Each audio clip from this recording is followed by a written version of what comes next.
first at 9 this Friday, the 9th of August, 2024. Pearls on fire. $10.2 million compensation secured for Express Pearl disaster, reveals State Minister Anuradha Jayaratne. Lawful expulsion. Expulsion of Ministers Manushana Nayakkara and Harin Fernando from Samagi Janabalawege membership is lawful, rules the Supreme Court. Ministers resign from portfolios following the top court's verdict. The chain reaction. Each new presidential candidate racks up election expenditure by 200 million rupees, reveals Commissioner General of Elections. Restrictions continue.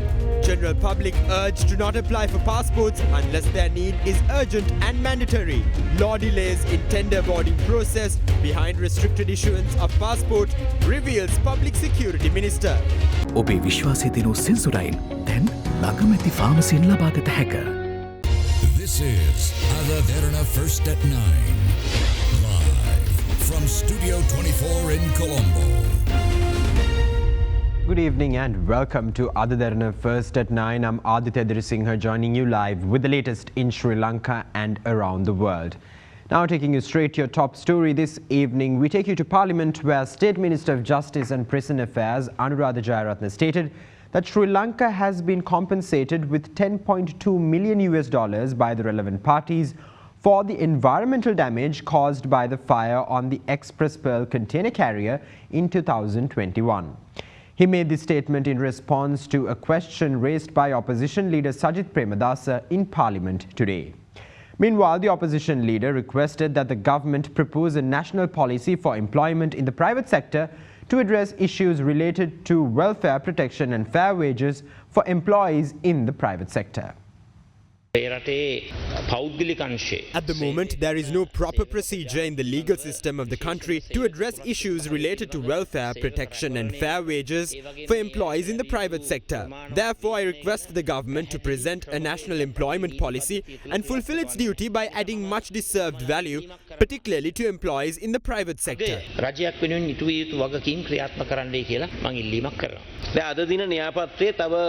was expecting to present the first item on the Parliament's agenda today in few minutes.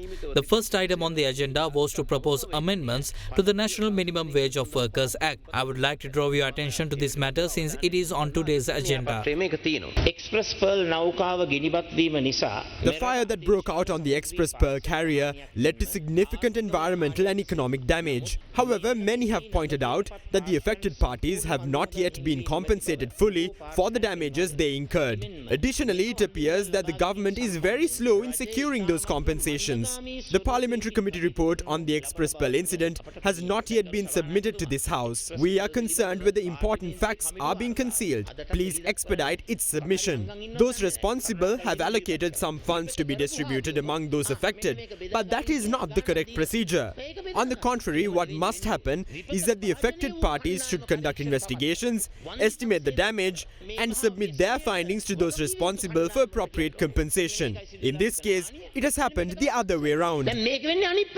Express Pearl Nauka වෙනුවෙන් අපිට වෙච්ච හානි සඳහා So far, we have received $10.2 million in compensation for the Express Pearl incident. Additionally, the law firms handling the matter have informed us that the debris has been cleared. Another related incident is the new diamond ship matter. We criticize officials of our own government at the time for advising the authorities to remove the ship from our territorial waters without consulting the Attorney General. We continue to hold that opinion. Due to the ship's removal, we lost compensations we would have been able to receive. We would have been able to take legal actions more effectively had that not been the case. Unfortunately, it is disheartening to see that the people who are responsible in that regard have now aligned with the opposition leader who raised this query in Parliament today.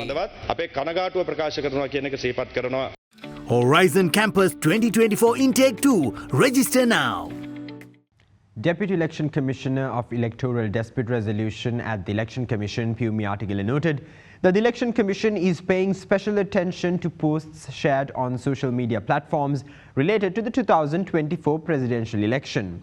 Meanwhile, Commissioner General of Elections, Saman Shri Ratnayaka, highlights that every time a new candidate joins the presidential race, the Election Commission's costs shoot up by 200 million rupees.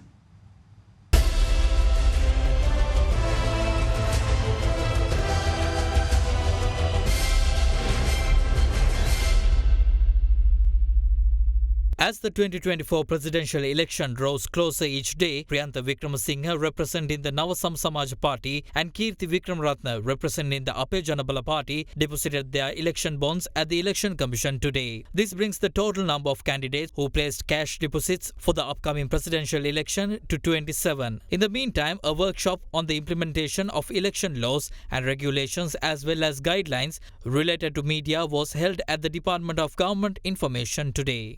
Most of the social media related complaints we have received so far are either on the spread of misinformation, political mudslinging, or on distorted news aimed at defaming rival political parties. We are paying special attention to Instagram and TikTok. We have held discussions with the relevant companies. They have their own community guidelines. They take measures to take down posts based on their community guidelines. They also express their willingness to support us during the election period in regulating the social media space by removing posts that do not comply with our regulations as well as their guidelines. අපේක්ෂකත්වයේ වැඩි වෙනවා. එතකොට ඡන්ද පත්‍රිකාව කොහොමද මුද්‍රණය වෙන්නේ? අපේක්ෂයක් වැඩි වෙච්ච ගමන් අඩුම ගානේ මගේ නම් ගාන මිලියන 200ක් විතර අපේ වියදම වැඩි වෙනවා. When a new candidate is added to the ballot, cost shoot up by nearly 200 million rupees. All the money we spend belong to the country's people. There are some candidates who have ideological convictions behind their bid to run for the office. There are some candidates who have ideological convictions behind their bid to run for office. We have no issue with that since that person is willing to stand by his vision, come that may. However, many announce their candidacy to obtain media mileage and to either make their way into parliament in the future or to secure other benefits. The maximum length of a ballot paper which can be printed at the government press is 27.5 inches. If that limit exceeds, we have to print a ballot paper with 2 columns. The number of ballot papers we can put into a ballot box will decrease, so we will have to order more ballot boxes. That in turn prompts the increase of labour cost associated with the moving of ballot boxes. If we have to hire vans for transport, we would incur rate different to what we would have incurred had we hired vans. We might have to hire private vans in that case.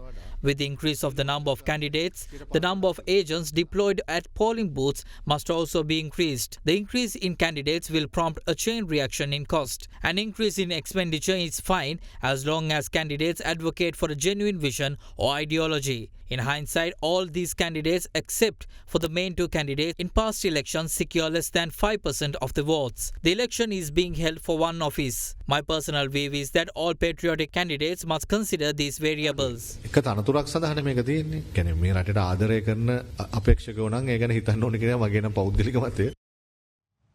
Now, while urging all to unite in turning Sri Lanka's trajectory around for the better, President Ranil Wickramasinghe reminisced how opposition leader Sajith Premadasa and NPP leader Anurukumara Dissanayake shrugged off requests to join hands with the government made at the inception of Ranil Wickramasinghe's tenure as the country's president. He also went on to highlight that it was 3 women, namely Indian Finance Minister Nirmala Sitharaman, US Treasury Secretary Janet Yellen and IMF's Managing Director Kristalina Georgieva, who supported him in reviving Sri Lanka's economy. Meanwhile, Minister of Wildlife and Forest Resources Conservation Pavitra Vaniyarachi highlights that as Bangladesh suffers in the embers of political instability, it yearns for a leader of Ranil Wickramasinghe's caliber. A workshop under the theme Kanta Ape Bale was held at the Sri Lanka Exhibition and Convention Centre this morning under the patronage of President Ranil Wickramasinghe. Presidents and members of Women's Association Island-wide took part in the workshop. මේ මොහොතේ රූපවාහිනිය ඉදිරියට ගිහිල්ලා බංග්ලාදේශයේ තත්ත්වය බැලුවා නම් ඇයි අපි එකට එක්කහ වුණේ කියන කාරණය පැහැදිලි. Just take a look at the ongoing situation in Bangladesh to understand why we united. Close to 20 members of parliament were slaughtered by protesters in Bangladesh. Bangladesh was engulfed in flames. Today, Bangladesh yearns for a leader of Ranil Wickramasinghe's caliber. අද බංගලදේශය රනිල් වික්‍රමසිංහයන් වැනි නායකයෙකු සොයමින් සිටිනවා. සමහරු මගෙන් අහනවා ඇයි මං නිර්පාක්ෂික අපේක්ෂකයෙක් හැටියට එන්නේ කියලා. Some ask me why I am running for office as an independent candidate. Hunger is independent. Despite whatever political divisions they had, people were united in their hunger during the recent past. Therefore, we are keeping our political divisions aside to satisfy Sri Lanka's hunger. We passed a grueling chapter in Sri Lanka's history, marred by a lack of electricity and fuel, along with the lack of proper education for Sri Lanka's children. Must we suffer the same fate again? We must all unite to turn the current trajectory of this nation around. We have initiated those plans already. After I assumed office as president, I requested Sajith and Anura to unite with me. However, they declined my request. Only 3 women supported me: Nirmala Sitharaman, Janet Yellen and Kristalina Georgieva. Where would we be if not for their support? I spoke to another woman when Sri Lanka was running short on fertilizer. That was America's Samantha Power. What has happened now? They say that they will amend the IMF agreement. Previously, they publicly claimed that Sri Lanka cannot be revived and evaded responsibility. What authority do they have to make such statements now? What are we going to do if we run out of reserves? We worked hard to get where we are now. My question to you is if you want to lose or protect the strides we have made so far. මේක නැති කරගන්නවද මේක ආරක්ෂා කරගන්නවද කියලා මම අහන්න කැමතියි. Now, in other political news, the leader of the National People's Power, Anurukumara Dissanayake, claims that a new law will be passed once the NPP assumes the helm of the country's governance to prevent politicians from making abrupt changes to their political alliances. He went on to highlight that such swaps to political alliances have distorted the political fabric of the country, leading to the current political instability prevalent at the moment. The NPP leader made those remarks while addressing a gathering in Malvana. A National People's Power rally was held in Malvana under the patronage of the party's leader Anurukumara Dissanayake. The competition is different this time. On one hand is ex-President Ranasinghe Premadasa's son. If Sajith was not R. Premadasa's son, I don't even think that the people of Biyagama would elect him to their local government. The other candidate is Namal Rajapaksha, the son of former President Mahinda Rajapaksha. What is Namal Rajapaksha's only qualification to run for office? His father being a former president is his only qualification. Next is President Ranil Wickremesinghe, who happens to be the nephew of former President J.R. Jayawardena. Then there's us, the National People's Power. If you want a reason to support the National People's Power, take a good look at the other candidates I just spoke of. The National People's Power is the only party that has connected with the people and also happens to be the only party that has attracted an excess of people. Other politicians leap from one political alliance to the other so fast. This is the last chance for them to make such leaps. An NPP-led government will pass a new law to oust parliamentarians from parliament if they choose to change their political alliances so easily. Those arbitrary changes to political alliances led to the current distortion in Sri Lanka's political fabric. The 19th Amendment to the Constitution did have provisions to oust parliamentarians who would change their political alliances. In 2015, Dr. Vijayadasa Rajapaksa presented the 19th Amendment in Parliament. Then, Dinesh Gunawardena expressed concern regarding this particular provision and wanted it expunged. Dr. Vijayadasa Rajapaksa agreed and crossed it off the amendment. If that article was passed in Parliament, even Vijayadasa Rajapaksa would have been ousted from Parliament several times over. They definitely thought this through when they decided to remove that provision. We need to make that change in Sri Lanka's political culture, and the NPP will do it. To manifest that change, the National People's Power should be elected to office on the 21st of September this year.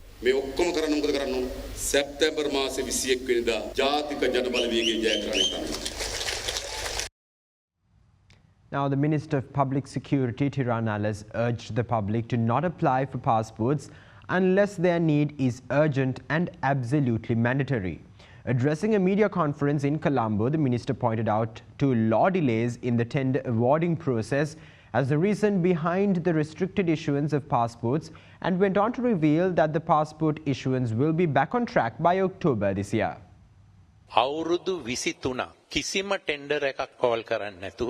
Lanka's passports were supplied by the same supplier for 23 years without any tender being called to that extent. Reorders were submitted over and over again to the same supplier. This time too there was a request to place a reorder. However, I refused to place the reorder. I requested the authorities to call for open tenders. A particular company won the tender. Due to this existing legal framework of the country, this process got delayed by a couple of months. That delay was what led to all our troubles in this regard. Those troubles will persist from this month to October as well. That 2-month delay was what prompted us to restrict the issuance of passports. Those who need their passports immediately have time until October to get their passports issued. At the moment, we issue 900 passports per day. However, we have allocated resources to issue 1,000 passports to accommodate anyone who needs their passport issued immediately. Out of all the passports we have issued so far, only 23% have been used. Although the other passports were claimed by the respective citizens, they have not been used. So I urge the public to not only claim your passport if it is absolutely and immediately necessary. If not, please wait until October. In October, you will be able to claim a brand new passport. The tender we opened recently was for e-passports. We paid $5.89 per book for the all passport. The new e-passport with all its new security features will only cost us $5.05. Star dishwasher Dali Hell Indul Pahasuwen Sede. Star dishwasher magic tub එක.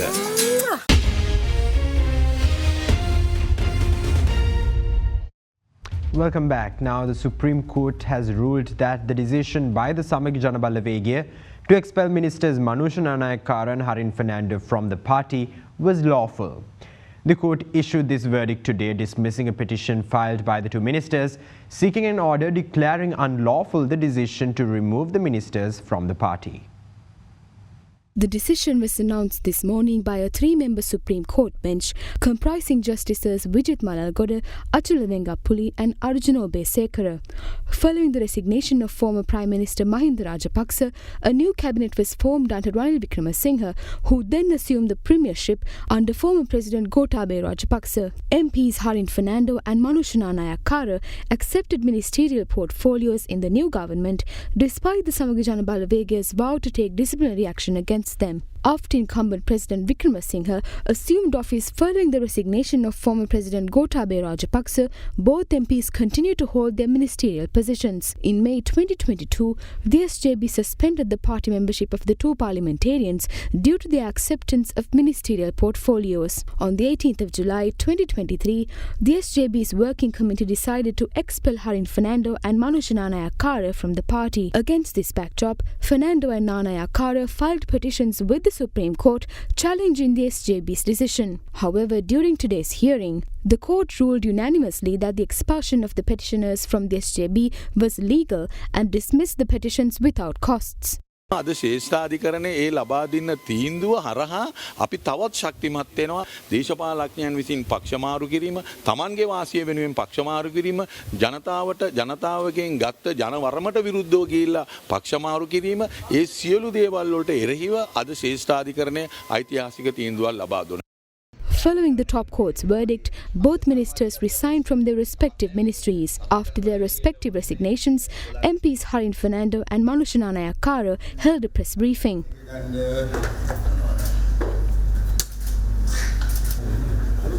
මම මන්ත්‍රී වුණේ සජිබේ ජාතික ලයිස්තුවේ. ඒ නිසා සජිත් ප්‍රේමදාස මහත්මයාට ඉස්ලාම ස්තුතිවන්ත වෙනවා. I became an MP through the national list of the SJB. I am grateful to Sajid Premadasa for this opportunity, which allowed me to serve the public during challenging times. We also do not criticize the court's decision.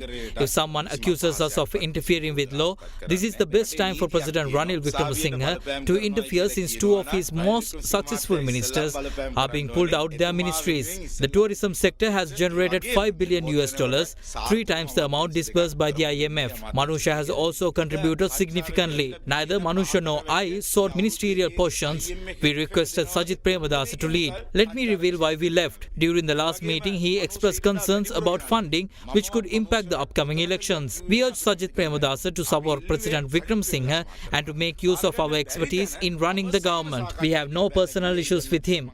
We only have concerns about his ability to face leadership challenges. President Ranil Wickremesinghe is an independent candidate. From today, we are also independent. ජනාධිපතිතුමා නිර්පාක්ෂිකයි. මයි මනුෂ්‍යත් අද ඉඳන් නිර්පාක්ෂිකයි කියන එක මේ අවස්ථාවේ බය නැතුව කියන්න ඕනේ. We are proud of our decision to stand firm amidst those who lacked courage. As authentic members of the UNP, we believe in leaders who embrace challenges fearlessly. We have fulfilled our duty. Sajith Premadasa only wanted to see themselves succeed, while we wanted to see the people succeed. Today we resign from our ministerial portfolios with pride, having safeguarded the lives of the people. Meanwhile, the SJB announced that former MP Bandulal Bandarigoda will be appointed to replace Manusha Nayakara, while a decision is yet to be made on the replacement of MP Harin Fernando by the SJB. Gala district හිටපු මන්ත්‍රී බන්දුලාල් බණ්ඩාරිගොඩ මහත්මයා මේ මන්ත්‍රී ධූරයට පත් වෙනවා. හරින් ප්‍රනාන්දු මැතිතුමා ජාතික ලයිස්ට්ෙන් තෝරාපත් කරපු මන්ත්‍රීවරයෙක් පක්ෂයේ අපි කෘත්‍යාධිකාරී මණ්ඩලයත් ඒ වගේ පක්ෂයේ කළමනාකරණ මණ්ඩලයත් එක්ක අහුවෙලා අපි තීරණයක් ගන්නවා කවුද මේකට පත් කරන්නේ කියලා. In another notable political change within the SJB, MP Field Marshal Sarath Fonseca has also resigned from his position as the chairman of the SJB, while also giving up his party membership. I have resigned from my positions within the SJB. I firmly believe that a parliament filled with corrupt individuals cannot advance the country. Development in other countries has been achieved through strong leadership. For national progress, the public must elect a capable leader. Despite my sacrifices for the SJB and contributions to various causes, my respect for the party has diminished due to the leader's behavior.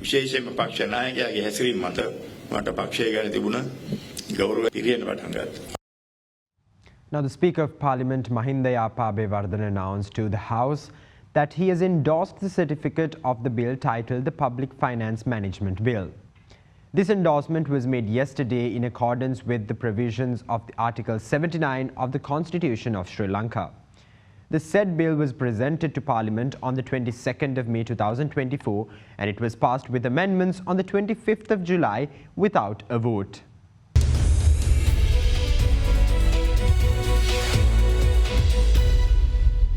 Welcome back. Now in your business news, the US Embassy has announced an additional commitment of $24.5 million from the American people to further the United States' long-standing investments in Sri Lanka and its partnership with the US.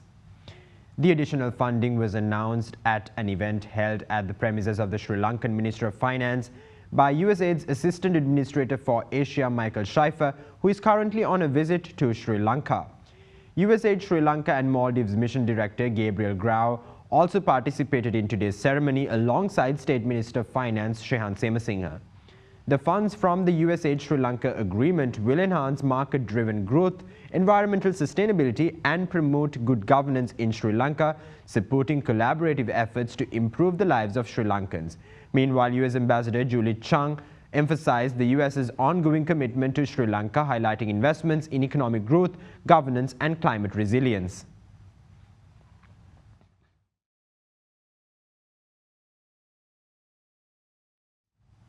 Now in other business news, the ASPI closed in green as a result of price gains in counters such as Sampath Bank, Richard Peters and Company and Aitken Spence with turnover crossing 403 million rupees. The benchmark all-share index settled at 0.44% higher at 11,303.22 points, while the S&P Sri Lanka 20 edged up by 0.46% to close at 3,224.96 points. During the week, the ASPI and the S&P Sri Lanka 20 lost 1.2% and 2% respectively, while recording an average weekly turnover of 560 million rupees. Trading volume on the index fell to 17.1 million shares from 18.7 million shares in the previous session. Capital goods were the top contributors to market turnover, while food, beverage and tobacco sector came in second. Mixed interest was observed in Axis Engineering, Sampath Bank and Ceylon Cold Stores, while retail interest was noted in Brown's Investments, SMB Leasing and LVL Energy Funds. Foreign participation in the market activity remained at subdued levels, with foreigners closing at net buyers.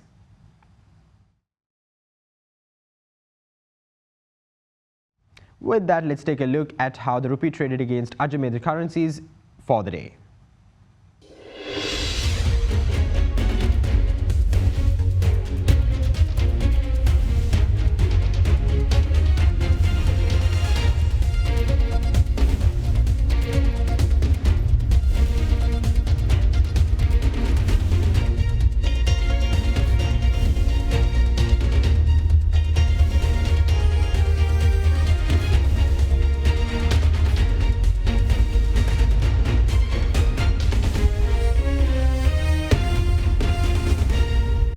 And with that, we wrap up tonight's edition of Ada Derana First at 9. Stay in touch with us on www.adaderana.lk for the latest developments around the clock.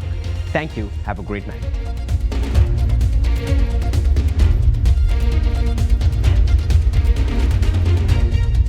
For news and information you can trust 24 hours a day, visit adaderana.lk.